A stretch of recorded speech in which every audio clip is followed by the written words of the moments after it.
Bonjour et bienvenue dans cette nouvelle vidéo qui concerne l'endocrinologie ou bien le chapitre du système endocrinien. Dans cette vidéo, nous allons voir quelques généralités sur le système endocrinien. Nous allons parler un peu de la glande hypophysaire, les hormones thyroïdiennes et parathyroïdiennes, les hormones sexuelles et les hormones surrénales, finalement les hormones pancréatiques. Le système endocrinien, c'est un système de régulation formé des glandes et des organes et des tissus qui sécrètent les hormones. Il est aussi responsable du contrôle de l'homéostasie à long terme. Les hormones interviennent aussi dans la reproduction et le développement sexuel, dans la croissance, dans le développement embryonnaire et le système immunitaire, dans le métabolisme énergétique, le métabolisme cellulaire, ainsi que la défense contre les agressions physiques et le stress. Selon le lieu de sécrétion des glandes, on distingue deux types de glandes. Glandes endocrines qui sécrètent des hormones dans le sang, donc à l'intérieur de l'organisme, et glandes exocrines qui sécrètent des substances à l'extérieur du corps, comme par exemple glande sudoripares ou bien glande sébacée, vésicule biliaire, etc. Concernant la nature chimique des hormones, il existe trois groupes des hormones en fonction de leur nature biochimique. Premier groupe, les hormones polypeptidiques sont une classe de peptides sécrétés dans le sang, par exemple l'insuline. Deuxième groupe, les hormones stéroïdes sont des lipides synthétisés dans le cytosol à partir du cholestérol, par exemple le cortisone.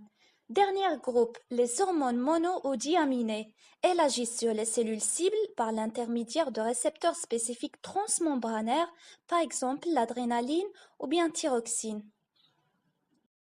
Alors avant de parler sur la glande hypophysaire, on va voir quelques notions.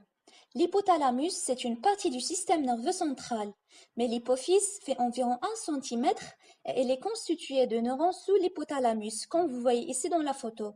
Il est d'origine mixte, c'est-à-dire porte une moitié qui est en connexion directe avec l'hypothalamus, grâce aux axons des neurones, et porte une autre partie de l'hypophyse, appelée aussi adénohypophyse, qui ne présente aucune connexion nerveuse. L'hypophyse, c'est la glande hypophysaire. L'hypophyse sécrète deux types d'hormones, les hormones adénohypophysaires et les hormones neurohypophysaires. Concernant les hormones neurohypophysaires, la neurohypophyse ne synthétise pas d'hormones, mais sécrète en différentes hormones, dont l'hormone antidiurétique, comme le vasopressine ou bien l'ADH, et l'autre hormone l'ocytosine, qui sont synthétisées par l'hypothalamus. À propos de l'hormone adénohypophysaire, l'adénohypophyse sécrète de nombreuses hormones peptidiques, glycopeptidiques ou protéiniques. On dessine par exemple l'hormone somatotrope ou bien hormone de croissance, prolactine, corticostimuline, etc. Concernant les hormones thyroïdiennes et parathyroïdiennes, et comme définition de la glande thyroïde, c'est une glande endocrine régulant chez les vertébrés de nombreux systèmes hormonaux par la sécrétion de triiodothyronine T3, de thyroxine T4 et de calcitonine. Dans l'espèce humaine, elle est située au-dessus de la larynx sur la face antérieure de la trachée. Comment réguler la sécrétion des hormones thyroïdiennes? La sécrétion est contrôlée par l'hormone TSH ou bien hormone de l'adénohypophyse.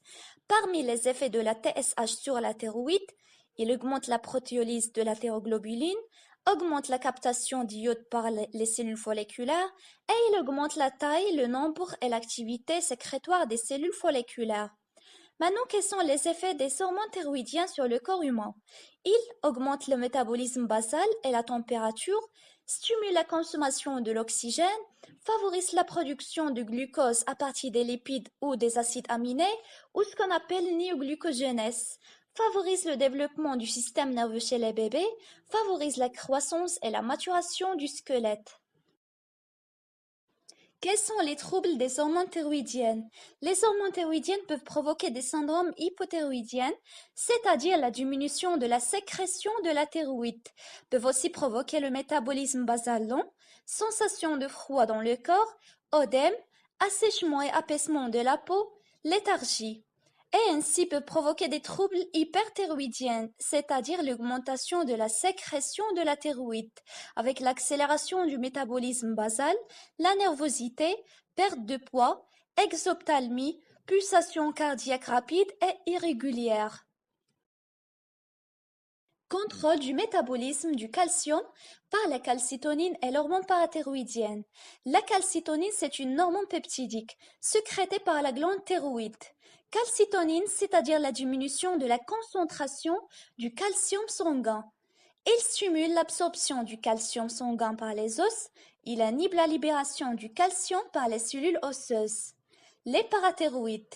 Les parathyroïdes sont des petits amas de cellules situés sur la face postérieure de la thyroïde.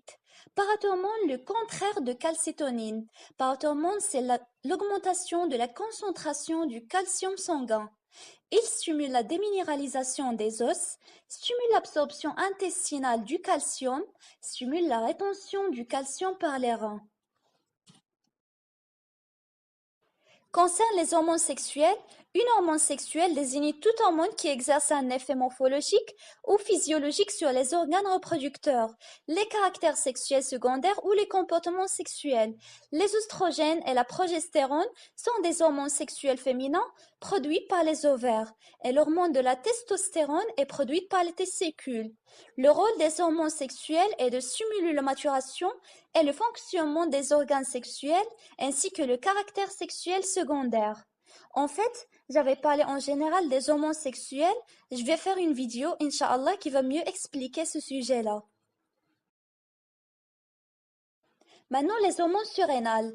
Les glandes surrénales sont situées au pôle supérieur des deux reins, comme vous voyez ici dans la photo à gauche. On distingue une partie corticale, ou bien glande cortico-surrénale, et une partie médullaire, ou bien médule surrénale. La médule surrénale sécrète les catécholamines, c'est-à-dire adrénaline pour 80% et noradrénaline pour 20%. L'hormone surrénale se divise en trois grands groupes. Premier groupe minéralocorticoïde. Le principal minéral corticoïde, c'est l'aldostérone. L'aldostérone qui agit surtout sur les reins. Voilà comment se fonctionne l'aldostérone sur le corps humain. Deuxième groupe glucocorticoïde. Il s'agit de la cortisone et du cortisol, produits naturellement par le corps. Il maintient la glycémie, c'est-à-dire le taux de glucose dans le sang, et le volume sanguin. Les principaux effets du cortisol favorisent la néoglycogénèse, c'est-à-dire la transformation des lipides et des acides aminés en glucose, favorise le catabolisme des protéines, favorise l'utilisation des acides gras comme source d'énergie, augmente les effets de l'adrénaline. L'excès du cortisol peut être provoqué des effets anti-inflammatoires, peut aussi provoquer la dépression du système immunitaire. Troisième et dernier groupe, gonadocorticoïdes. Gonadocorticoïdes, c'est une hormone sexuelle. Les plus abondantes sont les hormones androgènes. Rôle du gonadocorticoïde. L'apparition des caractères sexuels secondaires à la puberté. Ils ont un rôle mineur à comparer aux hormones des gonades. À condition s'il y a une hypersécrétion de gonadocorticoïdes, ça peut provoquer l'apparition de caractères masculins chez les femmes. Voilà la dernière partie, les hormones pancréatiques. Le pancréas est constitué de deux parties. Une partie exocrine qui forme l'essentiel de 99% de la masse du pancréas, sécrète des enzymes digestives et du bicarbonate dans l'intestin grêle. La deuxième partie, la partie endocrine, qui est formée d'amas de cellules, ou bien îlots pancréatiques. Il constitue les cellules alpha qui sécrètent le glucagon et constitue les cellules bêta qui sécrètent l'insuline. Propriété physiologique de l'insuline. L'insuline entraîne une diminution de la glycémie. L'insuline augmente la perméabilité au glucose des membranes des cellules. Il permet la formation du glucogène à partir de glucose dans les cellules du foie et des muscles, inhibe la formation du glucose à partir de glycogène, converse du glucose en lipides. Maintenant, effet chronique du manque d'insuline. Quand il y a un manque d'insuline dans le corps humain, cela peut dire qu'il y a une diminution de l'utilisation du glucose, ce qui entraîne une augmentation de la glycogénolyse hépatique et musculaire, après hyperglycémie, après glycosuridurese osmotique, et entraîne une perte d'eau et d'électrolytes, après ça déshydratation, hypotension, diminution de débit sanguin rénal, puis anurie, puis coma et mort. Propriété physiologique de glucagon. Le glucagon, c'est le contraire de l'insuline. Il entraîne une augmentation de la glycémie. Le glucagon favorise la glycogénolyse, la néoglucogenèse, la libération de glucose par les cellules du foie. Le diabète sucré, il existe deux types. Diabète de type 1, c'est-à-dire destruction des cellules bêta du pancréas, autrement dit un manque d'insuline. Diabète de type 2, perte de sensibilité des cellules à l'insuline, elle est presque toujours associée à l'obésité.